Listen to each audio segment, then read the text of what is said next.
Salutations to all my utopians, Global here on behalf of Global Utopian Sports. I wanted to talk about Austin Reeves' value this offseason in free agency. It is quite the fascinating spectacle to bear witness right now due to the fact that this guy, first of all, it came out of left field. Going into the season, the Lakers had no idea where they were going to find another threat.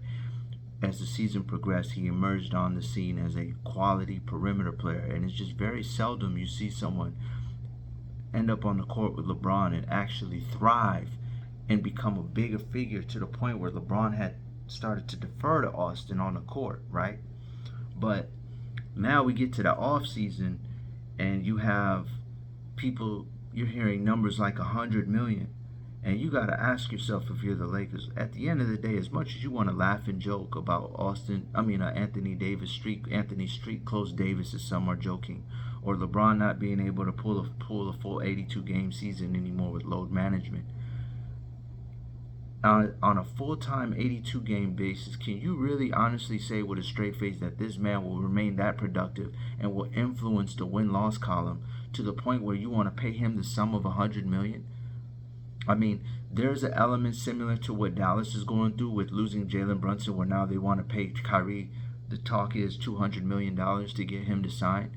But you can't help but ask yourself, with respect to Austin, do we really want to engage in a $100 million deal right now, especially with the collective bargaining agreement heading to where it is? And when LeBron leaves, if we don't have a megastar who can command a double team in similar fashion to Anthony Davis, who, mind you's contract extension is up next, is due next year, and you can get it now, and you still have to pay Hachimura, who's a legitimate 100 million. Now, Hachimura, it's more clear and evident that if they're not around, he's still going to do what he's going to do no matter what, and I think he'll be immediately penciled in as starter when LeBron decides to step away as small forward.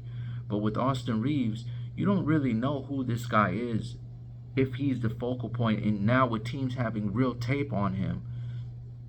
He's not the most explosive athletically, definitely has a well-rounded game, very smart, has a great center of gravity, knows how to go roll with the contact, deceptively good at finishing around the rim, contrary to what his size would make you believe. He's not the most girthy, wing player is what I'm trying to say. And so, if you're hearing 100 million, if you're the Lakers, like, if I could send him to Chicago and get me Lonzo, get me Caruso, get me Vucevic, you're telling me you're not going to take that into consideration, especially if you can send them off D'Angelo Russell, or if I can swap him out and perhaps land me a DeRozan, who maybe the Bulls are just like, he's in his mid-30s, we're not any closer to winning a chip. I mean, to me, there's a lot to think about. The first trade I mentioned, if I can take Lonzo off your hands, roll the dice, wait 2 more years. I know the reports are saying that, he might never play again, but I'm willing to take that chance. I'll let him say, hey, no rush back. Hopefully you pray for a Sean Livingston type situation. But in the meantime, between time, we don't mind having Alex Caruso for the fraction of the cost, and a big man who can absorb a lot of that physical contact on the front line in Vucevic. I'll take 100 million for Vucevic, 120 on Vucevic. I'm not paying that to Austin Reeves, though. I don't care how good he played next to LeBron. After LeBron, who probably has 2 more years left in LA, who's to say that he's going to be able to be the same player? To me, it's just risky business. Coming off of the Jordan Poole situation, I just can't see myself running a risk like that if I'm Jeannie Buss. I'm sorry. You already see them drafting J. Hood from Indiana at point guard, and there's reports that they plan on using him potentially as a starter. They're in the mindset, there's little hints and clues that Lakers are like, hold on, you got 2 more years left. Slowly but surely, LeBron is losing his leverage in this league, at least in LA. Where he goes to next with Bronny, I definitely think LeBron could play till he's 45, but if I'm the Lakers, I'm not going to go out of my way and compromise any more assets just to make his stay pretty, as much as they're forever indebted for his tenure. Because if they didn't get that ring in the bubble, knowing Bean passed away, knowing that Bus is gone, Kobe's gone now, you don't really have there's a big reset button. But I'm sorry, he's got 2 more years left.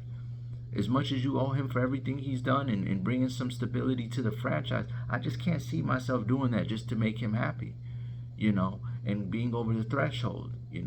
But it might be necessary for other free agents in the future and what it might signify, especially since he has a sports agency. You don't want to leave that on a sour note. But at the end of the day, LA is LA. It's like Miami.